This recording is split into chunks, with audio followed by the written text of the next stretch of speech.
Omset miliaran rupiah dari bisnis mini ATM. Nah, ini dia. Gimana sih bisa dapat omset sampai miliaran rupiah gitu ya? Yang paling penting untuk mendapatkan omset yang besar dari bisnis mini ATM ini adalah kita harus tahu lingkungan sekitar kita dulu nih.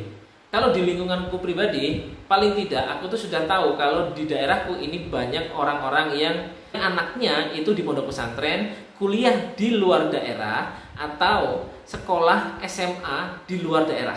Jadi orang tuanya itu pasti rutin setiap bulan itu ngirimin minimal buat SPP ataupun untuk uang makan mereka, uang jajan mereka. Dan selanjutnya adalah kita pun harus tahu kalau misalkan di daerah kita ini berapa banyak orang yang punya kredit di bank tertentu atau kredit kendaraan baik itu motor, mobil. Kalau misalkan kita tahu di daerah kita cukup banyak, bisnis mini ATM ini jadi lebih prospektif gitu. Tapi satu yang harus diingat, paling tidak kamu harus jauh dari bank atau dari Indomaret, Alfamart gitu ya. Nah ini memang kalau aku pribadi menyarankan sih ya, daerah-daerah yang cukup terpencil, pinggiran, ataupun pelosok yang buka kios mini ATM. Kalau aku pribadi, aku di daerah yang memang cukup jauh sekali, 3 jam perjalanan untuk ke kota ketemu kantor bank.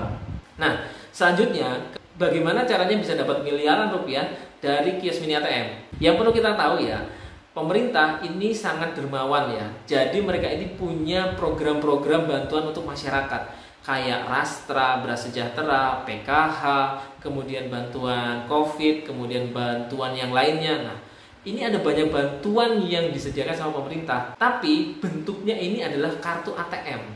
Aku punya teman, dia jadi agen laku pandai dari Bank BRI, dia khusus mengurusi semua pencairan dana-dana bantuan, baik itu PKH, Rastra, COVID, dan sebagainya. Nah, jadi dia itu bisa menghandle hampir 2.000 orang dalam satu program. Jadi PKH ada 2.000 orang, Rastra ada 2.000 orang, kemudian yang COVID ada 2.000 orang. Itu sudah dapat berapa? 6.000 konsumen. Belum ditambah orang yang tarik tunai, transfer, top up ShopeePay, top up OVO, dan sebagainya. Dari program bantuan pemerintah saja, dia sudah dapat omset miliaran rupiah.